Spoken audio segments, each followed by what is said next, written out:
Hey guys, welcome back to a brand new video here on the channel. This is actually a bit of a follow-up video. So, several days ago, I posted a video regarding some screen-used Nightmare on Elm Street props, and essentially where they are now, what they look like today. And the video did really well. I had an absolute blast making that, so much so I kind of want to make this a series.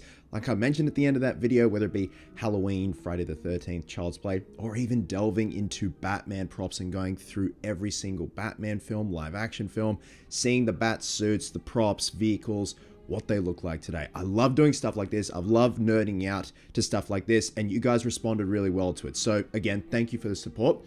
But one of the last items in that video was some facial appliances that were used in A Nightmare on Elm Street 4. But they were listed on the prop store, which I was looking through for most of these items in that video, as something from A Nightmare on Elm Street 2 in the title, but then they used reference photos from A Nightmare on Elm Street 3. But upon closer inspection, those appliances were actually from A Nightmare on Elm Street 4.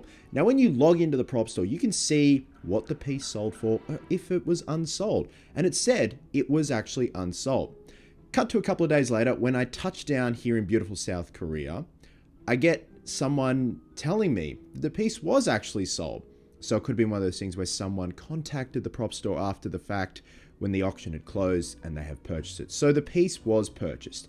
So it was my friend Darren. Darren is a sculptor, he's a prop builder by trade, does a lot of Freddy stuff, and he informed me that the piece was actually sold. He was actually talking to the buyer and informing them that they actually have a piece from A Nightmare on Elm Street 4. So even Daz spotted the differences and saw that this was indeed a Nightmare on Elm Street 4 piece. I left it for a couple of days and cut to last night. I get a message request from a gentleman by the name of Christian Patrick, who said, "Hey man, I actually left a comment on your Elm Street prop video," which I'd missed because I haven't gone back and checked the comments to respond and all that stuff, because, you know, can't do that all the time. It would take up a lot of time. And he said, "I'm the one that actually purchased that piece, and I've actually had it restored." So this is a bit of a follow-up video, and to show how the piece looks, you obviously got a preview with the thumbnail, but it definitely looks a lot better. Now, in comes Tom Spinner Designs, who restore movie props and do displays and stuff like that. If you're in the prop building world or prop collecting world, you've probably heard of him. And you've probably heard of people getting their pieces restored or maintained so there's no more damage to their piece. So if we take a look at Tom's website, you can see some of the projects and the props that they've restored. Case in point, a 1975 Captain Kirk mask to preserve that.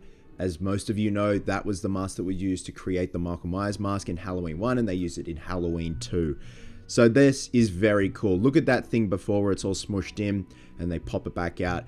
And most times out of 10, they'll use some sort of foam or something to fill in the mask and then keep it structurally intact. So most times out of 10, it is going to be rigid. But they've also taken a Captain Kirk mask that was converted and then spruced it up a little bit, as you can see right there. So it's cool that people actually converted these things. Like, that's a big deal. It's like getting 4 Case XXX P210 tomato knives and having a glove builder build a part 1 or a part 2 glove.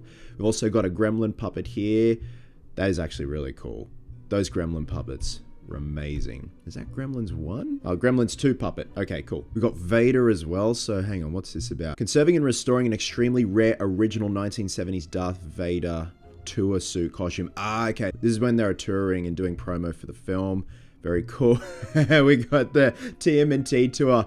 Is this the coming out of their shells tour? Yeah. So this is what it looked like when they got it. Not too bad. Oh my god, that is horrifying. And that is after. Okay, that is a pretty cool display nonetheless. And how it looked back in the day. Oh my god, they even did the shredder. Oh, that's so cool. That looks rough though. That looks great. Okay, that is very, very cool. We have an original TMNT. I remember this one doing the rounds years ago. This is supposedly, yep, Leonardo. The bandana's faded and almost looks like Donnie. But that, oh my god, that is rough. So that is a big restoration job right there. Like, trying to salvage that. I can only imagine how hard that would have been.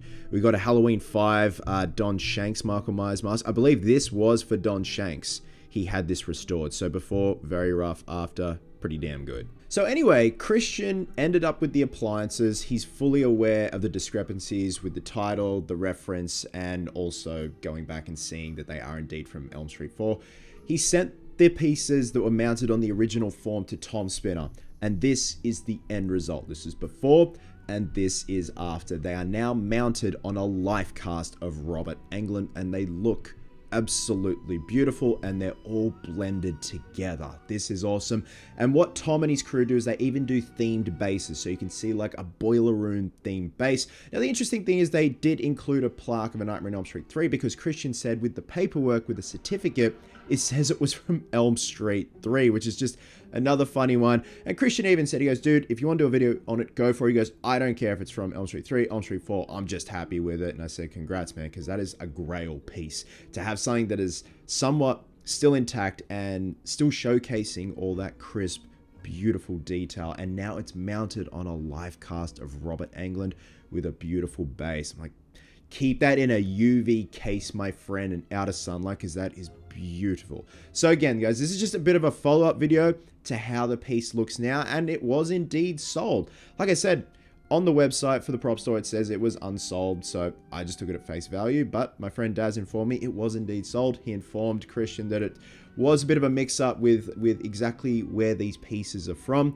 but now it has a bit of a happy ending, and it seems like it's in a really nice collection. Someone who really cares for this piece to have it restored once again and then mounted on a proper life cast of Robert Englund, and it just looks so cool, man. I'm insanely jealous, but thank you for sharing that, man, and this just makes for a good little follow-up video and like closes the book on that chapter of that particular prop. Love you guts, guys, and I'll catch you in the next one.